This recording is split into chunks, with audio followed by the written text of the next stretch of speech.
अस्सलामु अलैकुम दोस्तों, कैसे हो? उम्मीद है कि सब खैरियत से होंगे। अल्लाह आप लोगों को ऐसे ही खुश रखे। सरकार दो आलम सल्लल्लाहु अलैहि वसल्लम की पूरी ज़िंदगी पर बनने वाली वीडियो सीरीज़ जिसका नाम मोहम्मद सब के लिए है सल्लल्लाहु अलैहि वसल्लम, ये उसका 28वां हिस्सा यानी पार्ट 28 है। थोड़ा हम रिकैप कर लेते हैं कि हमने 27वें हिस्से में क्या सुना। लेकिन उससे पहले मुझे आप लोगों से एक शिकायत है, सबसे नहीं है, कुछ लोगों से है।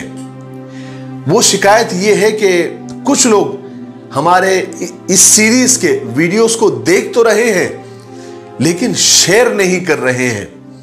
जैसा कि आप लोगों ने पहले हमसे वादा किया था कि हम इन वीडियोस को देखने के बाद कम से कम 5 लोगों को शेयर जरूर करेंगे, क्योंकि पार्ट 1 से पार्ट 24 तक अल्हम्दुलिल्लाह एक दिन में यानी 24 घंटे में 20,000 व्यूज आ जाते थे, यानी 20,000 लोग देख लेते थे।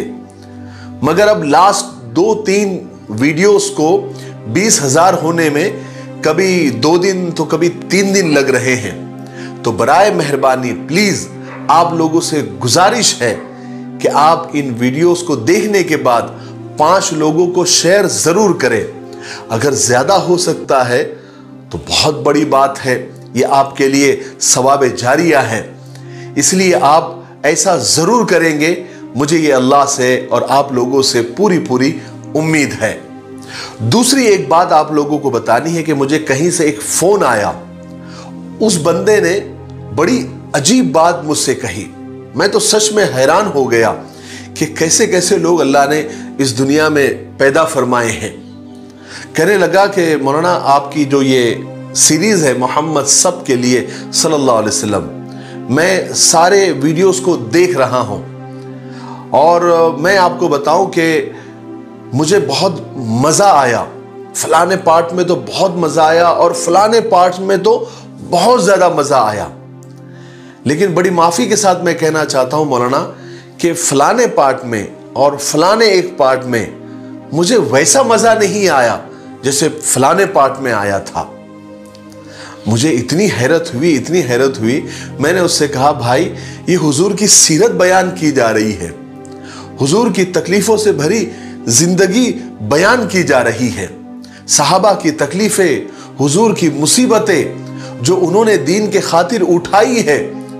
मेरे भाई ये कोई एंटरटेनमेंट शो नहीं है जहां पर मैं आप लोगों के एंटरटेनमेंट का ख्याल रखूं, आपके मजे का ख्याल रखूं।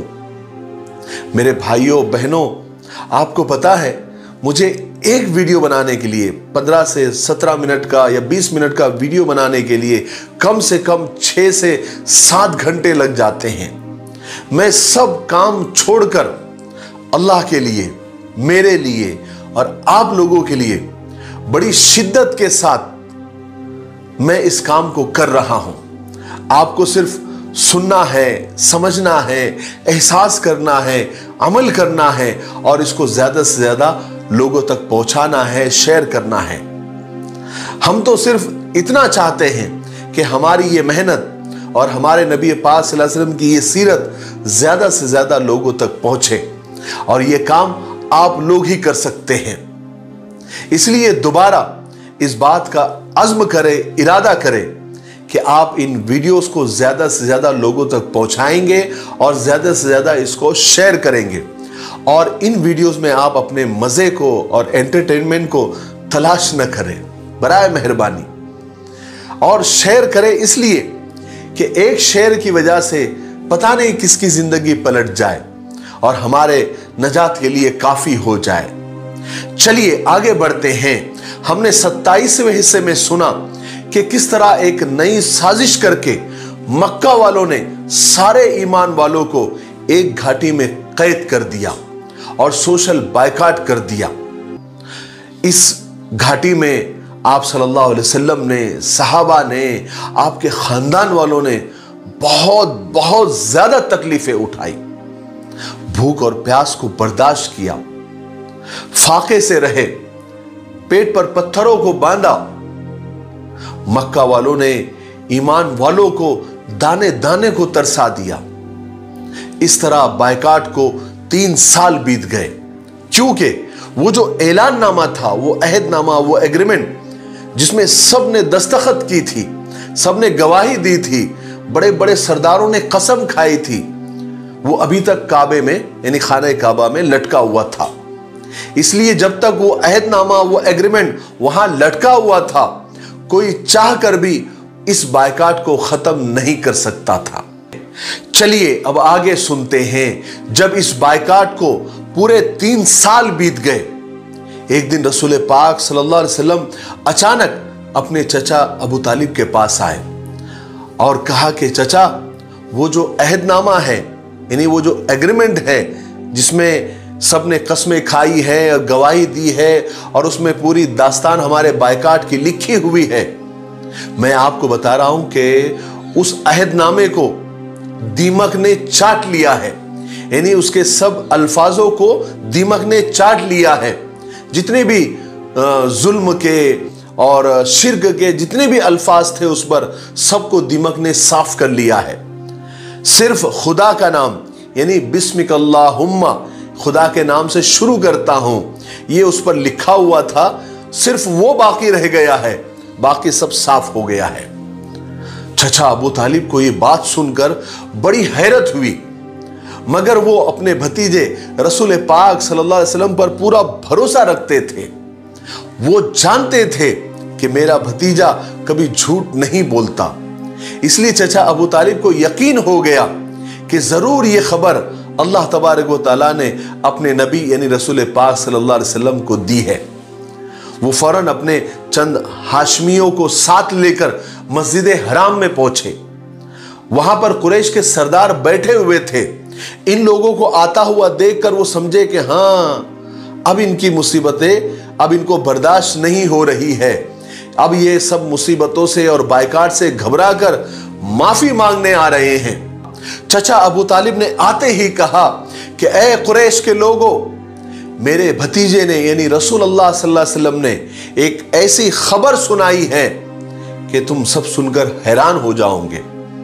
वो खबर यह है कि जो अहदनामा, जो एग्रीमेंट काबे के ऊपर लटका हुआ है ना, उसके सारे अल्फाजों को, सारे वर्ड्स को दीमक ने चाट लिया है। सिर्फ अल्लाह का नाम बाकी है। और तुम भी जानते हो, मैं भी जानता हूं, सारा मक्का, सारा अरब जानता है कि मेरा भतीजा यानी अल्लाह का रसूल, उसने कभी भी झूठ नहीं कहा। उसकी जबान से जो भी बात निकली है वो सच ही निकली है।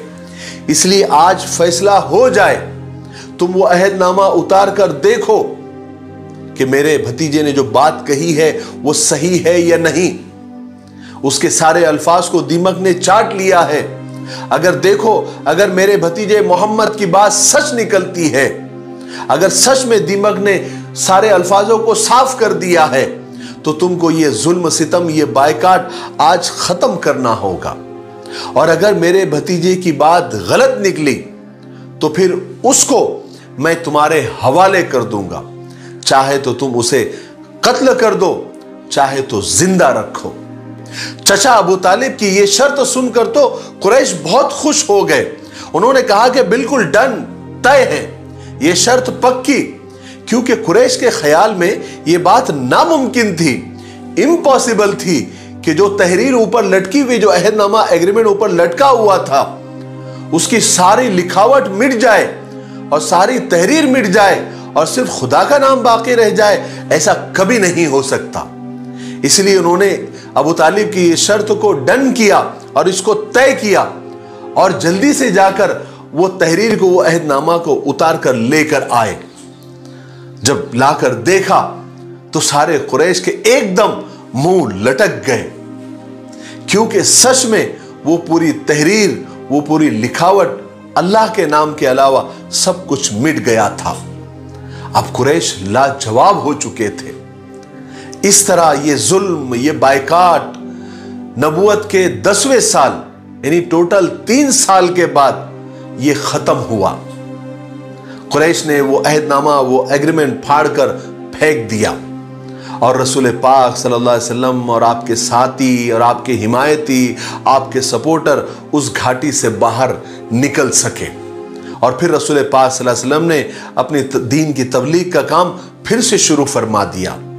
और इस तरह रसूल पाक सल्लल्लाहु अलैहि वसल्लम को इस बायकाट की सख्ती और मशक्कत से रिहाई नसीब हो गई। लेकिन दूसरी सख्ती, दूसरी मशक्कत, दूसरा सबसे बड़ा गम और मुसीबत आपका इंतजार कर ही रही थी। दुनिया के सबसे प्यारे चचा, सबसे बड़े हिमायती, सबसे बड़े सपोर्टर और मक्का वालों और आपके बीच सबसे बड़ी दीवार चचा अबू तालिब अचानक बीमार पड़ गए। चूंकि चचा अबू तालिब काफी बूढ़े हो गए थे और इन सारी मुसीबतों की वजह से और इस बायकाट की वजह से वो और भी निढाल हो गए थे। बूढ़ी और कमजोर हड्डियां कब तक, आखिर कब तक गम का बोझ उठा सकती थी। आप सख्त बीमार पड़ गए और बीमारी आपकी बढ़ती चली गई और मौत बुढ़ापे के ओंठ से आपको झांकने लगी। सांस की डोर इतनी कमजोर हो गई कि बस एक झटके की देर थी। दुनिया में हर बीमारी का इलाज है ना, लेकिन मौत का नहीं। इस मंजिल पर आकर हर कोई मजबूर हो जाता है, क्या अमीर, क्या गरीब, क्या ताकतवर, क्या कमजोर, क्या आलिम, क्या जाहिल, मौत सबके साथ एक जैसा ही मामला करती है। यह खबर जब कुरैश वालों को मिली कि अबू तालिब अब आखिरी वक्त में है, नज़ा की हिचकियां उनको लगी हुई है, तो सब मिलकर सब ने सोचा कि जाकर अबू तालिब से मिलते हैं और आखिरी वक्त में उनसे कहते हैं कि आप जाते जाते मोहम्मद और हमारे दरमियान के झगड़े को ख़त्म करके जाए। ऐसा कोई फैसला कर दे कि हमारे दरमियान का ये जो तनाज़ा है, ये झगड़ा है, ये ख़त्म हो जाए।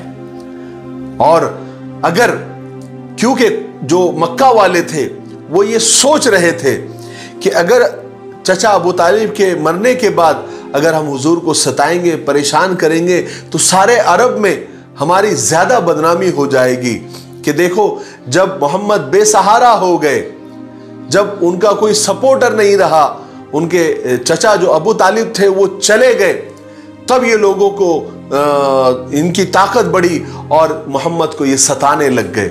इससे हमारी सारे अरब में बदनामी हो जाएंगी।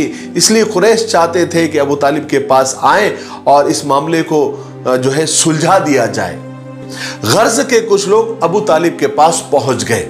अबू तालिब बीमार थे, जिंदगी और मौत के इंतजार में पड़े हुए थे।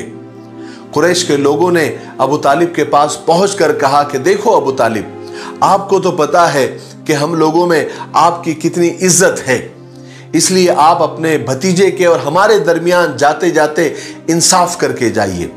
उससे कहिए कि वो हमको और हमारे बाप दादा के दीन को बुरा ना कहे, हम उसको बुरा नहीं कहेंगे, बात खत्म हो जाएगी। चुनांचे चचा अबू तालिब ने रसूल पाक सल्लल्लाहु अलैहि वसल्लम से ये बात कही। आप सल्लल्लाहु अलैहि वसल्लम को समझाने लगे कि कुरैश के लोग देखो मोहम्मद क्या चाहते हैं।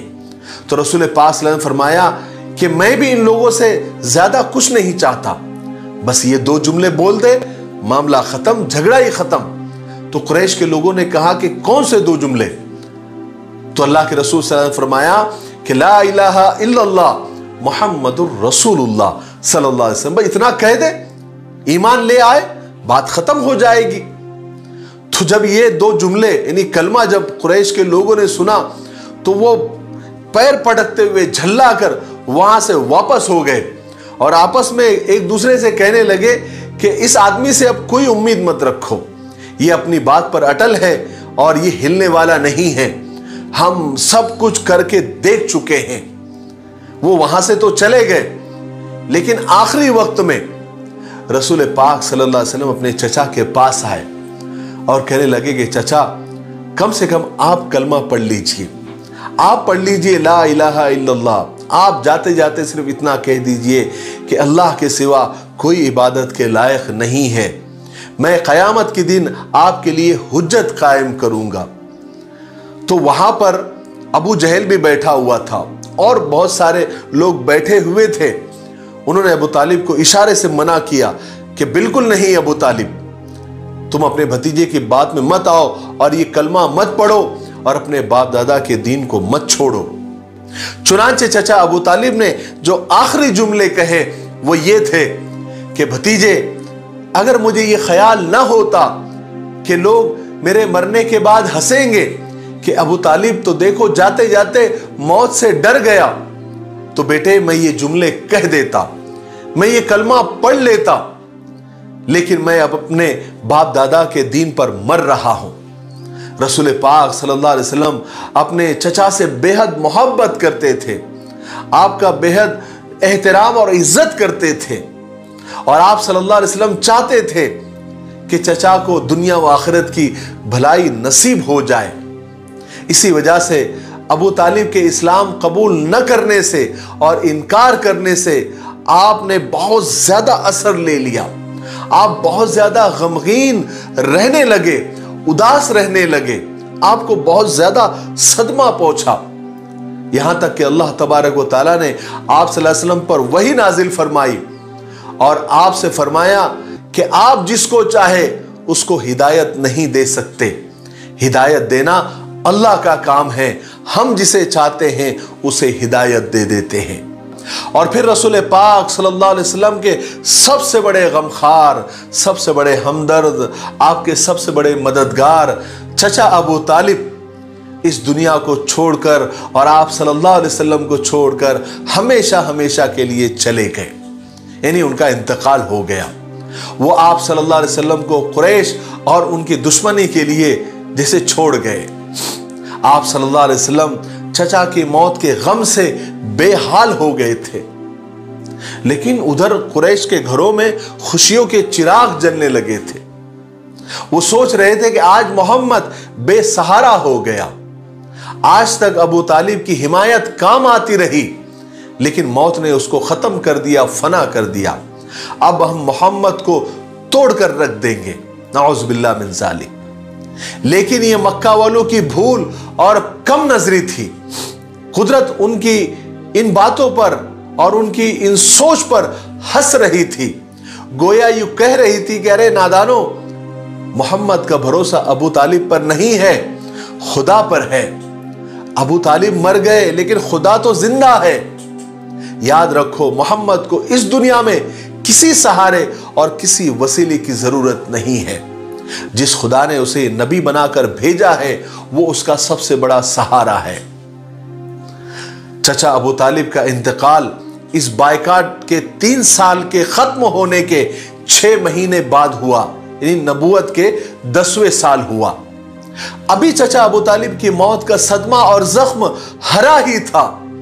ज्यादा दिन भी नहीं गुजरे थे कि अल्लाह तबारक व तआला ने एक दूसरे जबरदस्त हादसे से आपको दोचार कर दिया।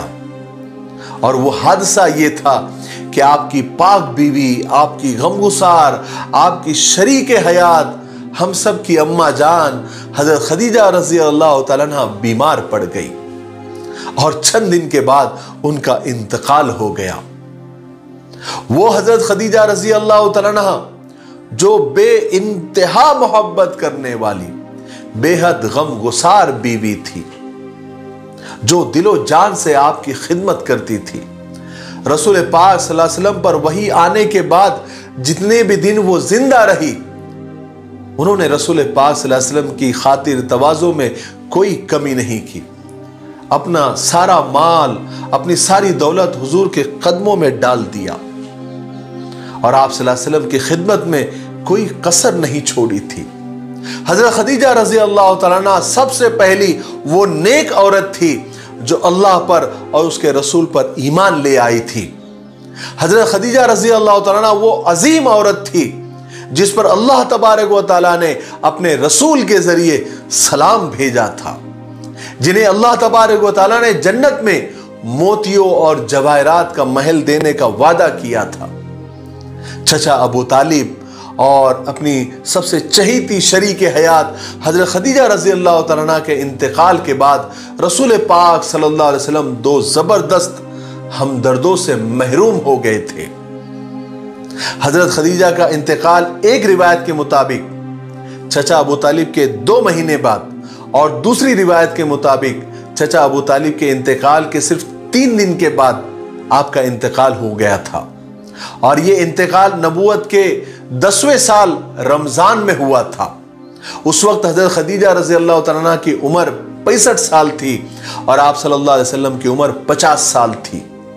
इसलिए नबूवत के 10वें साल को आमुल हुज़्न यानी गम का साल कहा जाता है और इसी नाम से उसको याद किया जाता है, क्योंकि इसी साल गमों के 2 बड़े बड़े पहाड़ हमारे नबी पाक सल्लल्लाहु अलैहि वसल्लम पर गिरे थे। आज के लिए इतना काफी है, इसलिए आज हम यहीं पर रुकते हैं, क्योंकि वीडियो अब ज्यादा लंबा हो रहा है। आने वाले 29वें हिस्से में यानी पार्ट 29 में हम ताइफ का दर्दनाक वाकया सुनेंगे और उसके बाद मेराज का वाकया सुनेंगे। तब तक आप थोड़ा इंतजार करें और इन वीडियोस को आप ज्यादा से ज्यादा शेयर करें, ताकि ज्यादा से ज्यादा लोग इसको देखें और हमारे नबी पाक सल्लल्लाहु अलैहि वसल्लम की जिंदगी को समझें, हमारे नबी को समझें और उस पर अमल करने की कोशिश करें। और आप हमारे लिए खुसूसी तौर पर दुआ करें कि अल्लाह तबारक व तआला हमें इसी तरह हिम्मत के साथ, क्योंकि सफर बहुत लंबा है, सफर बहुत लंबा है, पता नहीं कितने हिस्से और कितने पार्ट्स इसके बनेंगे, लेकिन अगर आप लोग अच्छे अच्छे कमेंट्स के जरिए और शेयर के जरिए हमें हौसला देते रहे तो बहुत मेहरबानी होगी, क्योंकि शैतान सबके साथ लगा हुआ है। बाकी बात आप लोग समझ गए होंगे, क्योंकि आप लोग काफी समझदार लोग हैं। तब तक मेरे लिए, पूरी उम्मत के लिए और पूरी इंसानियत के लिए खैर और भलाई की दुआ करते रहे। अस्सलामु अलैकुम व रहमतुल्लाहि व बरकातुहू।